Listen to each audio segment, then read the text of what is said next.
en juicio. Y hablando de eso, hoy tengo dos invitados, los vi en las redes y los voy a invitar porque me parecieron interesantes. Se trata de una nueva alianza que Nickmer Evan llama la Alianza de la Esperanza. Ah, bonito. El señor Eric, que tiene un apellido más raro, Orban, Ondarroa, Ondarroa, vasco. vasco.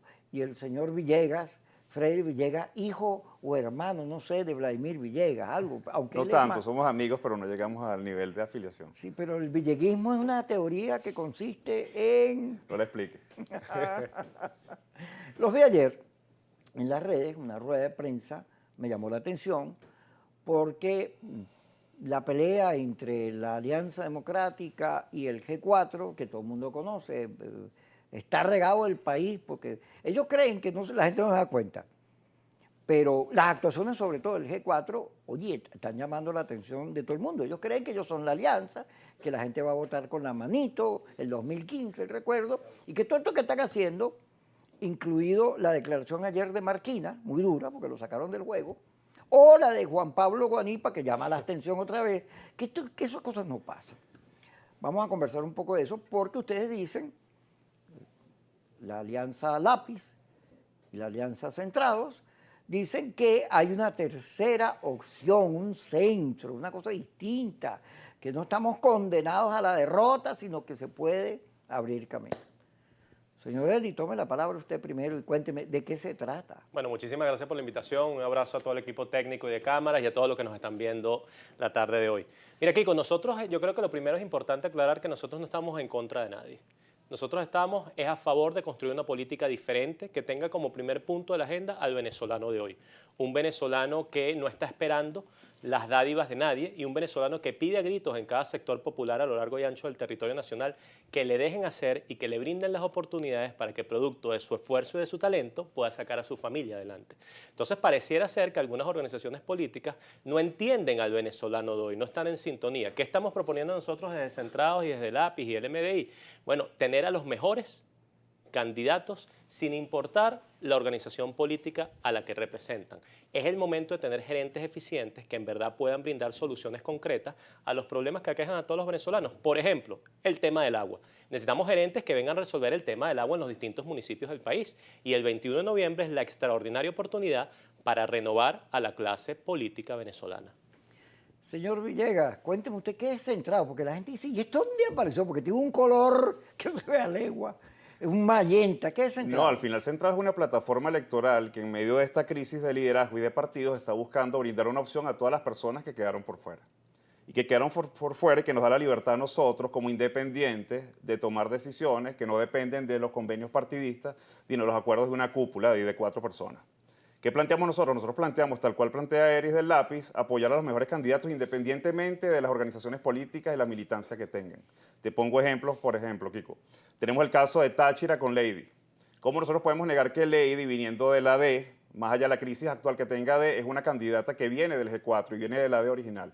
Entonces, ¿cómo nosotros vamos a atentar contra la opción más válida que tiene el Táchira de generar una victoria frente a la terrible situación de Freddy Bernal, por ejemplo? Pero paralelo a eso tenemos, por ejemplo, la posibilidad de apoyar en Vargas a José Manuel Olivares, que es un candidato del G4. Me explico, entendiendo que es la mayor opción de consenso y de posibilidades de victoria en La Guaira. ¿Qué creemos nosotros? Que la gran crisis que está atravesando el G4 es producto del desconocimiento, al final de utilizar el desconocimiento como política.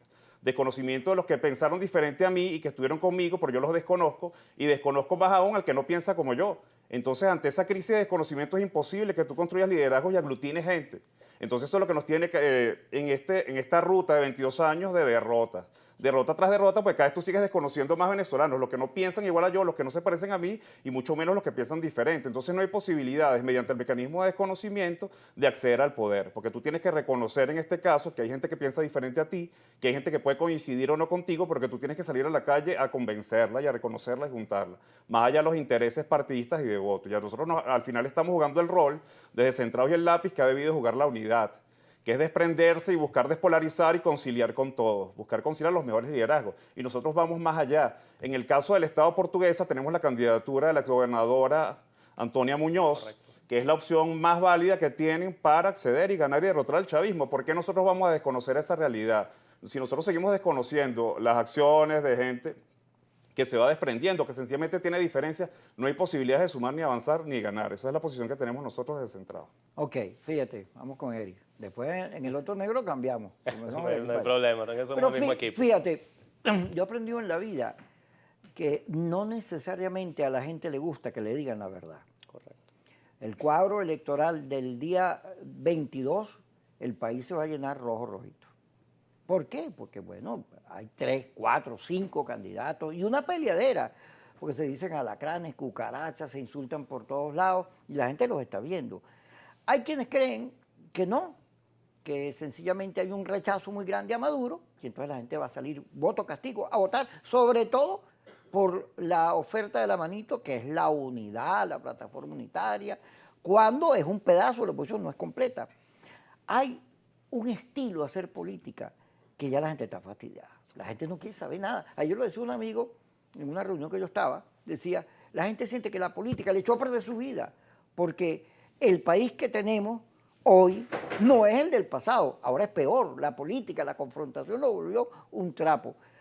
¿Cómo hacemos o cómo se hace desde la oposición para evitar ese mapa rojo, rojito, si la pelea es por el segundo lugar? Hay gente que prefiere perder que ponerse de acuerdo.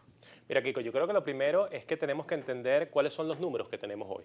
Sin duda alguna, la inmensa mayoría de los venezolanos rechaza a quienes hoy ejercen el poder en Venezuela. Todas las encuestadoras serias del país te establecen que un 82-83% rechaza el gobierno del presidente Nicolás Maduro. Pero también te dicen todos los estudios de opinión que la oposición política tradicional, el cogollo de los 4 jefes, también tiene 80 y 83% de rechazo en esas principales figuras de los 4 partidos. Entonces, eso tiene que llamar a un proceso de reflexión, eso tiene que llamar a un proceso de que también tienen que entender que es el momento de renovar la clase política, y eso no significa que no sigan estando dentro de todo el accionar político, sino que es el momento de entender, tú caminas al Macarao, caminas Caricuao o caminas Valle de la Pascua, y hay un común denominador. ¿Qué te dice el venezolano de a pie? Estamos cansados de ver a los mismos rostros que tras 20 años nos han llevado a derrota electoral tras derrota electoral. Son los mismos haciendo lo mismo, esperando mágicamente obtener resultados diferentes. Si haces lo mismo, que es la política de la imposición, que es la política de imponer candidatos encerrados desde un apartamento en el este del área metropolitana de Caracas, si perdiste la calle, porque hay una realidad que muchos de esos actores políticos, el cogollo de los 4 jefes, no pasan Plaza Venezuela, no escuchan al venezolano de a pie, ¿cuál va a ser el resultado? Bueno, que el mapa se va a teñir de rojo. Ahora, ¿qué estamos llevando nosotros? Un mensaje de esperanza, un mensaje de apoyar esos liderazgos independientes, porque hoy más del 65% de los venezolanos se identifica como independiente, brindarles nuestras plataformas para que esos independientes puedan tener una opción para gobernar. Por ejemplo, hay un caso concreto. Aquí nadie puede negar que en el caso de la alcaldía de Maracaibo hay un independiente emblemático, Juan Carlos Fernández, lleva más de 30 puntos de ventaja sobre su más cercano competidor, que es el candidato del cogollo de los 4 jefes. 30 puntos. Quédate un momentico. Juan Carlos Fernández ofreció su respaldo en el momento en que tenía la tarjeta de Fuerza Vecinal a Manuel Rosales. Y Manuel Rosales le dijo que no. Es más, en la negociación entre el G4 y Fuerza Vecinal, se volaron a Juan Carlos Fernández, le quitaron la tarjeta. Eso fue uno de los puntos, una de las exigencias de Manuel Rosales. Sin embargo, Centrado lo respaldó. Y en la inscripción postuló a Manuel Rosales. Y tengo entendido que Manuel Rosales mandó una carta diciendo, no quiero el apoyo de ustedes. Cuénteme eso. Sí, recibimos una carta de Manuel Rosales rechazando el apoyo y creemos que sencillamente esto es parte de lo que te comentaba anteriormente, el desconocimiento. Si tú empiezas a desconocer a todos los factores y planteas que la solución es la imposición y los feudos y el ser los predestinados de un espacio político, claramente vamos a seguir perdiendo. Vamos a seguir perdiendo porque tú no entiendes que hay nuevas maneras de hacer política, nuevos cuadros y que tienes que abrir oportunidades para que independientes y personas que están sumando terminen apuntando hacia la misma fórmula. No puedes seguir en el plano del desconocimiento y no puedes seguir sencillamente excluyendo. Al final, a medida que tú vas excluyendo, si nos excluyes entre nosotros, que somos originarios, yo en lo personal vengo de un nuevo tiempo. Y tú terminas escribiéndome a mí cómo se puede ver el chavista, el disidente. Claramente no se ve como una opción de ser acogido en ese espacio. Entonces, con ese proyecto de país es imposible que tú accedas al poder y que ganes y conquistes espacio para la gente. Porque al final cuando me desconoces a mí, desconoces a todas las personas que piensan diferente a ti.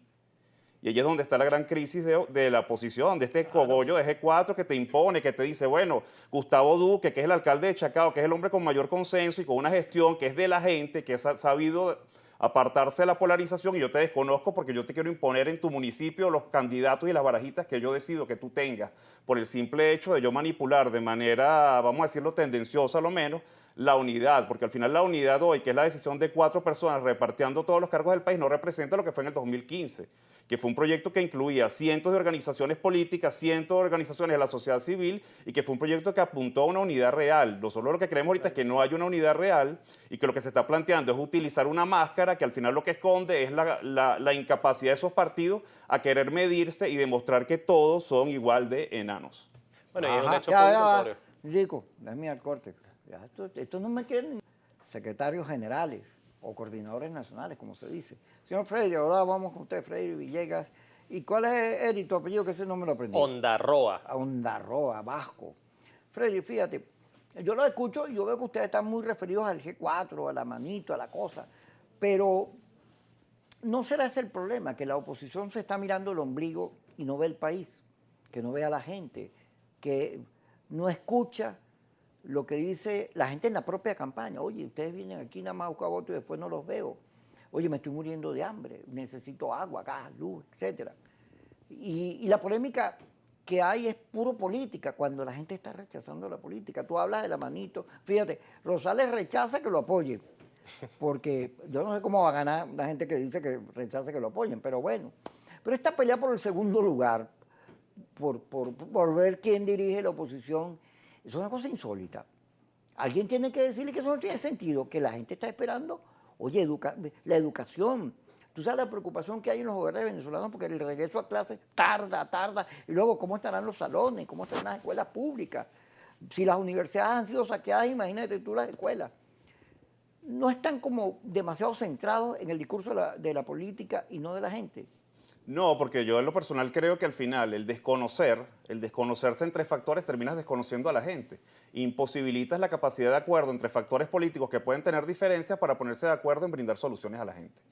Me explico, te pongo un ejemplo. Por estos días tuvimos una reunión con el alcalde Gustavo Duque y el candidato Antonio Carri, nuestro candidato a Caracas, y estaban trabajando en proyectar las soluciones que ha tenido Gustavo Duque en Chacao para el proyecto de la alcaldía de Caracas. Y al final de eso se trata la política, de buscar acuerdos por encima de las diferencias y no lo pequeño, de decir, bueno, yo tengo un proyecto exitoso, yo reconozco que tú tienes una gestión y la pongo en tus manos para generar calidad de vida para esa gente que al final está padeciendo, sufriendo la polarización y el desconocimiento de unos y otros. Porque al final yo digo, el G4, nos referimos al G4 por las actitudes que han tenido y que de alguna manera siguen polarizando y siguen vendiendo algo que no es verdad. Porque hay que hablarle con la verdad a la gente. Y lo cierto es que la tarjeta de la unidad le fue otorgada a 4 jefes de 4 partidos políticos y se les fue habilitada, pero no para unir. Porque la conducta que han tenido ellos no es para unir, no es para reconocer los liderazgos de otros, de personas que se desprendieron de sus espacios. Por el contrario, ha sido para dividir. Y tanto ha sido para dividir que hace unos días, ustedes lo saben, yo recibí una llamada de los abogados de Roland preguntándome si nosotros estábamos en la disposición de apoyar, y nosotros sin dudarlo, porque es un acto de humanidad, no es un acto de votos, no es un acto que Roland va a ser alcalde y va a salir automáticamente de la cárcel, no, es un acto de humanidad, de traer un tema que ha sido olvidado, ya ha sido despachado de algún momento y esconderlo, meterlo de hoy y después hacerlo. Y a los 5 minutos están todas las redes de la unidad diciendo que la unidad había postulado, cuestión que es falsa. Entonces tú terminas alimentando una cantidad de narrativa que está basada en la mentira y en el engaño. Fíjate, ayer la noticia fue el comunicado de Primero Justicia diciendo que me lavo las manos frente al caso de la administración de los bienes congelados en el exterior. El caso Monómero, en Monómero se perdieron 1.600 millones de dólares. En 2 años una empresa que daba ganancias, ahora da pérdidas. Primero Justicia se sale. Yo he escuchado a Antonio Carri darle muy duro a Monómero, pero cuando le das a Monómero, cuando dice, mira, pero aquí se robaron los reales, está diciendo que hay un sector de la oposición que es ladrón, que son unos pillos. Y como la oposición dice, ese sector dice que hay unos alacranes que se robaron y se vendieron al gobierno, y estos también son así, entonces al final nadie sirve. Entonces es una batalla campal ahí. ¿Cómo Eso beneficia a las posibilidades de cambio en Venezuela. Mire, yo creo que lo primero es hacer política con P mayúscula. Tenemos que diferenciarnos de los politiqueros. Aquí no se puede rechazar la corrupción de un gobierno que durante 22 años nos ha condenado al hambre y a la miseria. Obviamente la rechazamos abiertamente. Pero si eso mismo ocurre en actores de la oposición que aspiran a llegar al gobierno, también hay que rechazarlos abiertamente. Nosotros le exigimos hoy a todos nuestros compañeros de la oposición que le den la cara al país y que rindan cuentas, que exista transparencia con respecto al manejo de los fondos públicos. Eso es lo lógico, eso es lo justo, eso es lo que aspira cada venezolano a lo largo y ancho del territorio nacional. Ahora, nosotros no vamos a hacer unos alcahuetes de unos señores que se están lucrando de fondos públicos y no le están rindiendo cuentas al país. Esto no es un tema, Kiko, de cambio de nombres. Esto no es un tema para sacar a alguien de un cargo para que llegue otro de un partido o uno de los 4 partidos a hacer lo mismo que han hecho aquellos que durante 22 años separaron a la familia venezolana, produjeron a los caminantes, destrozaron a la educación pública oficial venezolana y han tenido a Venezuela en el estado que la tenemos hoy. No, esto es cambiar de modelo, esto es cambiar de modelo social, de modelo político y de modelo económico. Y nuestra lucha es una lucha por credenciales éticas y morales. Hay una crisis moral en la política venezolana y nosotros estamos luchando por brindarle nuestras plataformas a aquellos venezolanos de buena voluntad que quieren poner su nombre para el servicio a la función pública y que no están buscando lucrarse o meterse un billete en los bolsillos. Yo aplaudo que Primero Justicia diga hoy y alerte acerca de los casos de corrupción, pero se dieron cuenta tarde, porque ahí está el canciller y su embajador en Colombia estaba allí despachando ahí también. Entonces es muy cómodo hoy lavarse las manos, no, pero es que llevas varios años metido en ese rollo. Entonces, ¿qué tienen que hacer? Dar la cara y hablar con la verdad. Fíjate, tú señalaste, Frederick, el caso de Roland Carreño. Bueno, conversando con los abogados, bueno, esa opción la tenía planteado Roland. Varios partidos le ofrecieron a Roland lanzarlo como candidato. Al final ninguno apareció, lo lanzaron ustedes.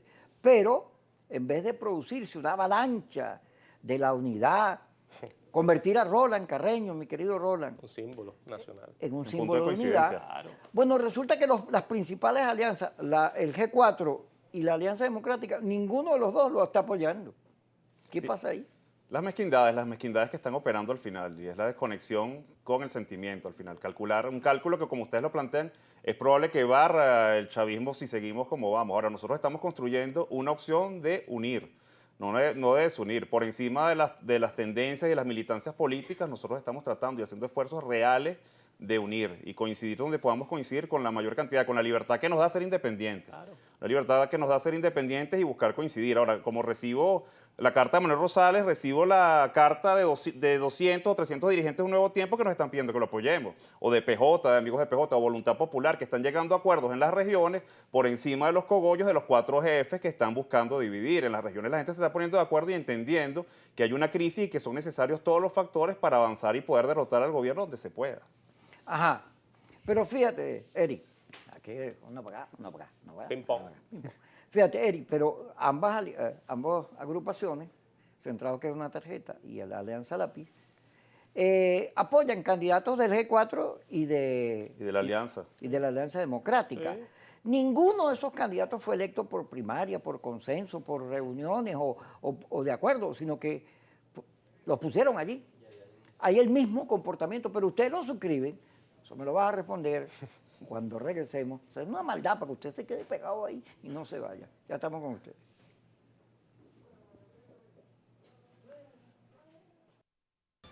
Dando una manera de ser político, unos cogollos, una decisión, pero ninguno de los candidatos a gobernador o alcalde, ninguno. Hay unas primarias alcaldes en muchos sitios y algunos acuerdos, pero a gobernadores no.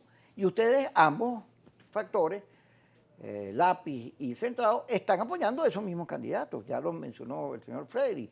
Están apoyando a Lady y están apoyando a José Manuel, pero también intentaron apoyar a Manuel Rosales, que son candidatos de esos factores que ninguno fue electo de manera democrática, sino a dedo. Y ustedes están como reproduciendo el dedo. No, hay una diferencia, Kiko. Primero, nosotros estamos reconociendo los auténticos liderazgos en cada región del país o en cada municipio sin importar a qué organización política pertenecen o militan. O sea, nadie puede desconocer el trabajo que ha hecho Lady Gómez, una mujer luchadora en un estado tan difícil y tan complejo como el Táchira. Nuestro tema no es si es de una D o del otro AD. Ese no es nuestro tema. Nuestro tema es que consideramos que ha sido una mujer valiente, luchadora y una gobernadora eficiente. Lo mismo ocurre en el caso de Rosales. Nosotros estamos convencidos, aquí nuestro objetivo es derrotar al oficialismo y consideramos que Manuel Rosales es la primera opción para derrotar al oficialismo en el estado Zulia y por eso es que queremos apoyarlo.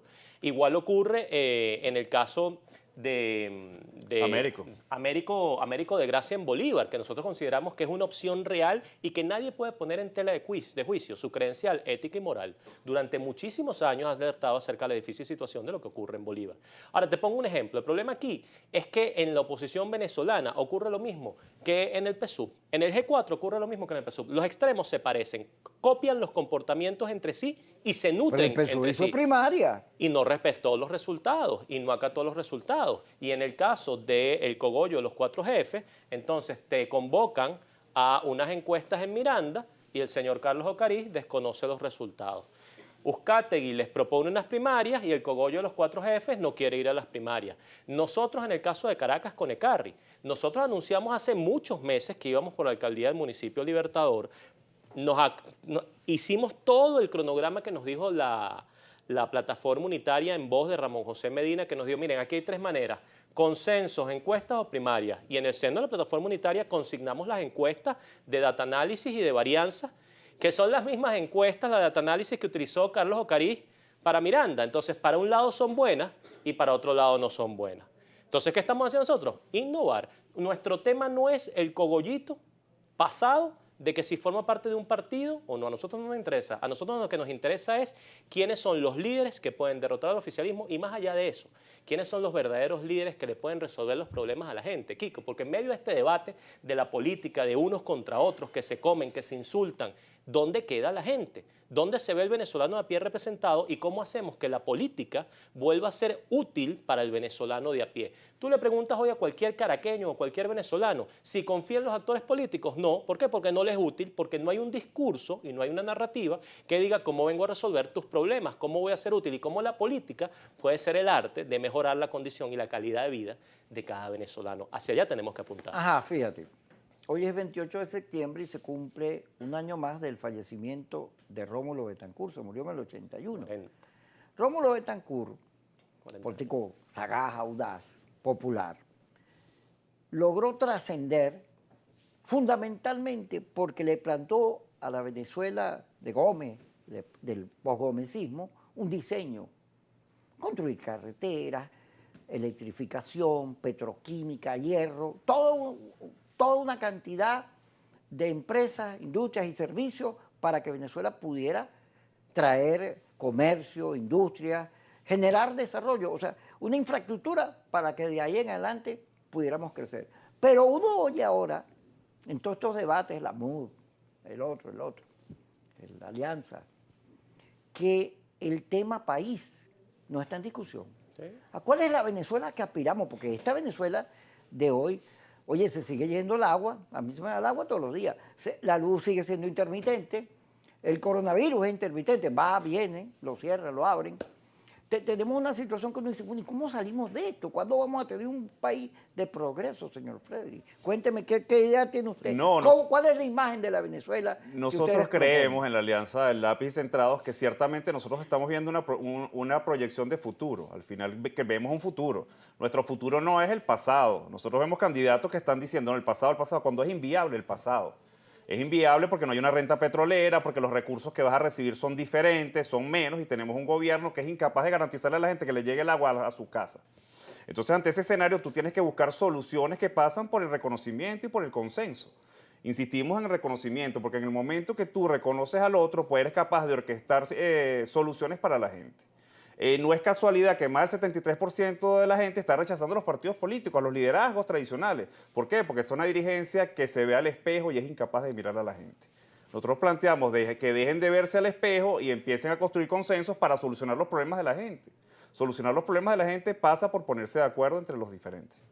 Ahora, Eric, fíjate, yo me imagino a una Venezuela, primero internet gratis por todos lados y 9 megas, 10 megas, 1 giga. Para ponernos en sintonía con los tiempos. Pero además, rebajando impuestos para que vengan capitales de afuera, con carreteras llenas de asfalto, sin huecos ni cosas, todo limpiecito y bonito para que no se le echen, los cauchos no se pichen y los camiones no los atraquen, seguridad. Yo me imagino una enorme inversión en el sistema eléctrico, yo me imagino gas, agua, luz, yo me imagino que somos capaces de sacar a la Venezuela adelante y meterla en este mundo post-COVID, donde el streaming, la tecnología, las aplicaciones. Fíjate que aquí, donde tú estás sentado, el presidente de FEDECámara, que por cierto viene mañana, el presidente, porque ya no es, Ricardo Cusano, decía que en las carreras, en las empresas, cuando van a buscar gente que trabaje, son todas aplicaciones modernas. O sea, el trabajo es para las nuevas realidades tecnológicas. Pero en nuestras universidades eso no se enseña. Nosotros seguimos en medicina. No es que eso sea malo, sino hay unas nuevas realidades. ¿Cómo ves tú la Venezuela de los sueños cuando regresemos? Porque ya me dijeron que tenemos que ir al corte. Ya estamos con ustedes. Pimponeo. Ajá, Eri, ¿cómo es la Venezuela? ¿Qué de ganar las alternativas que ustedes representen tendríamos los venezolanos? Mira, que lo primero es entender que los nuevos pozos de petróleo que vamos a tener los venezolanos van a ser el talento y la innovación de cada venezolano. Es increíble cómo vemos que los venezolanos se reponen ante la adversidad, están aprendiendo a aprender y eso es lo que nos lleva hoy a tener el segundo país en el mundo con el mayor número de emprendimientos. Ahora, ¿qué tenemos que hacer para potenciar todo ese talento que se encuentra a lo largo y ancho del territorio nacional? Primero, como bloque, todas las organizaciones, fijar un plan nacional de desarrollo. ¿Cuál es esa Venezuela que nosotros estamos visualizando a los próximos 5, 15 y 30 años? Nosotros tenemos una propuesta, es la Venezuela educadora. Es la Venezuela que tiene como eje transversal a la educación, es una Venezuela que cree en el libre mercado, es la Venezuela que, ¿por qué no podemos nosotros ser un potencial turístico? ¿Por qué no podemos ser un potencial energético? Es la Venezuela que tiene al sistema educativo venezolano como el pilar para desarrollar a los hombres y mujeres que requiere la nación para un futuro. Te dan un tip. 75% de los niños que hoy ingresan a primer grado, cuando se gradúen van a trabajar en un empleo que hoy no existe. Entonces, ¿qué es lo que nos lleva a eso? A entender que todo ese talento que tenemos los venezolanos tenemos que tener la capacidad constante de aprender a aprender, porque además la pandemia está haciendo que se aceleren todos los cambios tecnológicos y nosotros no podemos quedarnos por detrás del resto de los países de América Latina. Una Venezuela en donde libre mercado, una Venezuela que tenga un norte claro, que todos los actores políticos tengamos claro cuál es esa Venezuela que queremos construir para que allí surjan las líneas estratégicas de lo que vamos a hacer para llegar hasta allá. Una Venezuela que tiene que entender que los pozos de petróleo van a tener que ser a juro el talento y la innovación de los venezolanos. Ya no vamos a poder vivir de la renta petrolera. En el 2030 ya se ve que empieza el descenso de la curva de demanda del petróleo en el mundo. ¿Qué vamos a hacer ante esa situación? Innovar y entender que somos mucho más que eso. Ajá. Fíjate, el tema de todo el diseño que acabas de hacer, me llama la reflexión porque, caramba, aquí hay una enorme mayoría de venezolanos que no tienen dónde comer, que tienen que arreglárselas para tener agua, cocinar con leña, todo eso que se dice. Y entonces resulta que Chávez tuvo una política social hacia esos sectores y los convirtió en protagonistas. ¿Qué se hace con las grandes mayorías, Freddy? ¿Cómo hacemos con toda esa cantidad de gente que se fue para que regrese? ¿Cómo hacemos para volver a tener un país que tenga cifras de crecimiento? Brindar oportunidades y generar las condiciones, porque al final tú más que nosotros lo sabes que los tiempos de la política son más lentos. Al final la gente ha seguido avanzando, se ha ido reinventando, emprendimiento, gente que se ha negado a resistirse y a entregarse. Hay que brindarle las oportunidades a toda esa gente que está allí de que puedan desarrollarse. El Estado tiene que garantizar los servicios básicos, la seguridad, y yo creo que hay un gran proyecto que debería ponerle el ojo todos los factores políticos, que es el turismo. Venezuela, yo estuve la semana pasada en el del Tamacuro, Tucupita, hermosa. Y un país que está hermoso, pero está en el abandono, no tiene las condiciones para desarrollar. Y el turismo puede terminar siendo un elemento que dispare y ayude con poca inversión y las condiciones mínimas a que todas esas comunidades que hoy están muy deprimidas empiecen a tener oportunidades de desarrollo real en tiempos cortos. Ajá. Volvamos al tema de la política y el desarrollo. Fíjate, hace, ¿cuánto? Como 2 años, estando en la Asamblea Nacional, el interinato. ¿Cuando eras diputado? Cuando yo era diputado, que por cierto nunca ejercí, la CAF propuso un acuerdo para darle electricidad a Zulia, Mérida, Táchira y Nueva Esparta.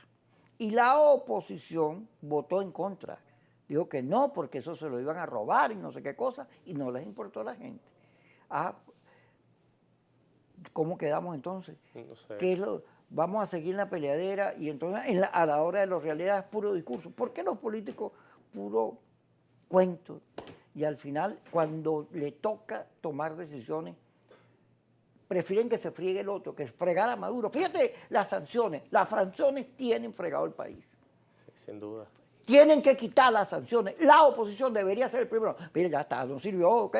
Y rectificar. Pero no, ahí están pegados en la misma política. ¿Por qué? ¿Por qué? ¿Por qué? ¿Por qué? ¿Por qué? ¿Por qué? ¿Por qué? ¿Por qué? ¿Por qué? Bueno, y diferenciar, ¿no? Una cosa son las sanciones personales a personas individuales y otra cosa son las naciones que afectan a los venezolanos. Tú decías el tema de que ellos tenían miedo de que se robaran unos recursos. Bueno, una de las cosas que yo pregunto es, ¿qué ocurrió con la ayuda humanitaria? Ahí está la USAID diciendo que el 97% de los fondos que se entregaron, 98, para la ayuda humanitaria se desapareció y aquí nadie dice nada. Simplemente los señores cambian de canal, cambian la emisora y no pasó nada. Pero tú sabes qué es lo que preocupa. Y yo creo que esa es una de las cosas con las que nosotros tenemos que reflexionar, porque el venezolano a piel está claro. Oye, se robaron los reales de la ayuda humanitaria. Es decir, de los reales que iban para que nuestros abuelos puedan tener las pastillas para la tensión o para el corazón, para nuestros héroes que están hoy arriesgando su vida contra el COVID en un sistema de salud pública total y absolutamente destruido, para los maestros venezolanos que están condenados a ganar $2 y que no pueden llevar un plato de comida a su casa. Entonces hay que ser bien ruin y bien miserable para robarse los reales de la ayuda humanitaria y que hoy el que te los dio sea el que diga, se desapareció el 98% y nadie sabe nada. Te voy a tirar un streak para también romper el pimponeo. Después le doy a Freire y también le tiro su ping-pong, ¿no? Fíjate, está planteado el regreso a clases. ¿Cómo no? Es un tema recurrente. Pero desde la oposición, no lo abra porque vas a poner en riesgo a la gente. Pero resulta que ya los niños van para 2 años. 2 años. Un país sin educación, tú mismo lo estás diciendo, no tiene futuro. Y entonces, bueno, uno revisa, ahorita llegaron la segunda dosis de la vacuna rusa y están vacunando por todos lados. Pero, ¿qué o sea, qué posición tienes tú? ¿Abrimos o no abrimos? Vamos a ver. Mira, muy sencillo. Primero, Uslar Pietri siempre nos decía que si tú quieres ver cómo va a ser la Venezuela del mañana, echa un vistazo al aula de clase que tienes hoy. ¿Cuál es el aula de clase que tenemos hoy, Kiko? ¿No hay? No hay, pero la que tienes, el salón de clases que tiene hoy, es el salón que tuviste que en la cota 905 estaba siendo utilizado como zona desde donde disparaban de arriba hacia abajo. Pero adicionalmente a eso, ¿desde cuándo tú no ves un plan de construcción de nuevas unidades educativas o de reacondicionamiento de las unidades educativas que existen? Más de 350.000 maestros venezolanos han renunciado a sus cargos porque ganan $2 al mes. Pero no solo eso, Kiko. 7.100.000 chamos han sido expulsados del sistema educativo. ¿Y por qué te digo expulsados? Porque el sistema no ha garantizado las condiciones mínimas para que los niños se mantengan en el aula de clase. Cuando el plan de alimentación escolar no funciona en el 90% de las unidades educativas, ¿qué ocurre? El chamo no va para clase. ¿Y a quién le corresponde garantizar eso? Si la educación pública oficial debe ser gratuita, al Estado venezolano. Entonces, ¿qué es lo que hemos propuesto nosotros? Lo hemos hecho en innumerables ocasiones en voz de Antonio Ecarri y desde la Fundación Arturo Uslar Pietri. Oye, vamos a sentarnos con todos los actores. Si es con el gobierno nacional, si es con el presidente Nicolás Maduro, vamos a sentarnos a discutir cómo hacemos para que los niños venezolanos puedan tener un futuro y podamos dar inicio a clases. Pero tú no puedes exponer a los maestros venezolanos con la vacuna Abdalá, que no ha sido certificada por la Organización Mundial de la Salud, porque los estamos poniendo como carne de cañón y todos sabemos que los números del COVID están elevando. Entonces tenemos una situación de crisis, los chamos no están viendo clases hace 2 años y tenemos que atender esa situación, pero eso requiere de que todos los factores, independientemente de la condición o color político, podamos tener la madurez y la inteligencia emocional de entender que los chamos están primero por encima de cualquier color político. Nosotros estamos dispuestos al debate. Ok. Señor Frederick, fíjese. Uno oye los discursos de los candidatos opositores e insisten en la confrontación. Además, payaso, no sé qué cosa, corrupto. Cuando uno va a las encuestas dicen, le preguntan a la gente, ¿usted saldría a pelear por agua, luz? ¿Usted saldría a luchar? Y la gente dice, no, checo, porque me maten, me metan preso, yo lo que quiero es resolver mi vida. Pero resulta, veía que la campaña del G4 es a luchar. Pero mayoría de la gente con que uno habla, de los líderes opositores, dicen, no, es que hay que polemizar con el gobierno, hay que darse duro. Pero a la gente pareciera que eso no...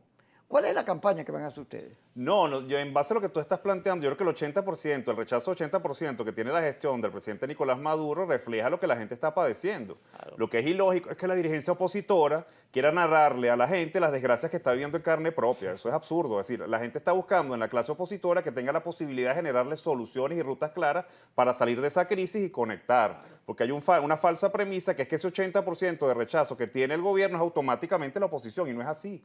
Porque al final yo siempre me voy al ejemplo del 2015. El 2015 se construyó una plataforma unitaria donde varias agrupaciones se juntaron y se recogió un voto, pero también se recogió un voto castigo del sector del madurismo y del chavismo que se estaba desprendiendo, que apoyó, como le quiso decir, bueno, Maduro, ya va, un momentico, un freno allí, y votó por la unidad. Y la unidad de manera equivocada asumió que esos votos eran de ella. Y de ahí en adelante se vinieron cometiendo todos los errores hasta que acabaron en 2, 3 años con la única victoria que tuvimos sólida en los últimos años. Entonces, ¿qué pasa eso? Que no hay una rectificación, es una clase política que se niega a rectificar, que se niega a asumir los errores y que cree estar por encima de la ciudadanía, se siente en un estatus superior, que nosotros no nos equivocamos, nosotros no rectificamos, la gente olvida, va y viene. Yo a la gente la traigo y viene cuando quiera.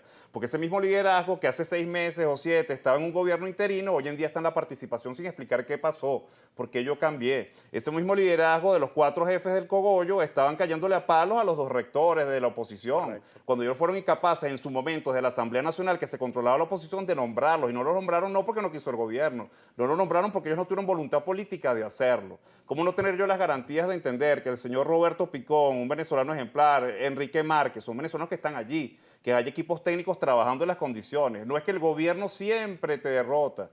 El gobierno llega y ciertamente comete abusos y las presiones, pero también es que de este lado se cometen unos errores y unas torpezas que insisten ahora en seguir haciendo. Y nosotros decimos, ya va, un momento, por aquí no es, reflexionen, vamos a abrir el juego. Vamos a ir al corte y después abrimos juego aquí en su programa Quicosis por Globovisión. Somos protagonistas de siempre si no haya nuevas caras y nuevas ideas. Eri Onda Roja. Onda Roa y Freddy Villegas. Eric, pero yo lo veo mucho metiéndose con el G4, pero la Alianza Democrática tampoco es que ha hecho ningún esfuerzo para ser distinto. Se le acusa de estar muy cercana al gobierno. Tienen la etiqueta de alacranes y cosas de esas, cosa que a mí me parece horrible, porque no debería haber etiquetas. Pero, ¿qué los diferencia a ustedes de la Alianza Democrática? Bueno, nosotros primero, nuestra política no es en contra de nadie, es a favor de la gente. Propuestas concretas de gerentes eficientes para cada municipio y cada región. Nosotros no estamos sentados en un apartamento del este cambiándonos barajitas para ver cuál te conviene a ti, cuál me conviene a mí o cuál le conviene a tu partido, a mi partido para llegar al poder. No. Yo creo que eso es una diferencia con respecto a todos los extremos. Los respetamos a todos. Y el esfuerzo que vamos a hacer desde Centrados y de Lápiz es convocar una unidad superior, es convocar una unidad de valores y credenciales éticas y morales. Las puertas están abiertas para toda esa base del oficialismo, para todos esos líderes populares, consejeros comunales, voceros del poder popular, para todos los independientes que hoy representan la inmensa mayoría del país, para las bases, y un mensaje especial para todas las bases de los partidos de la oposición tradicional, del cogollo de los 4 jefes. Ahí hay líderes muy valiosos en las bases de esas 4 organizaciones políticas que nosotros les abrimos las puertas y les abrimos las manos porque sabemos que son venezolanos como nosotros que llevan años luchando por el rescate de la democracia. De igual forma ocurre con venezolanos valiosos que se encuentran también dentro de las organizaciones de la Alianza Democrática. Yo creo que tenemos que acabar con las etiquetas porque las etiquetas le han hecho mucho daño al país.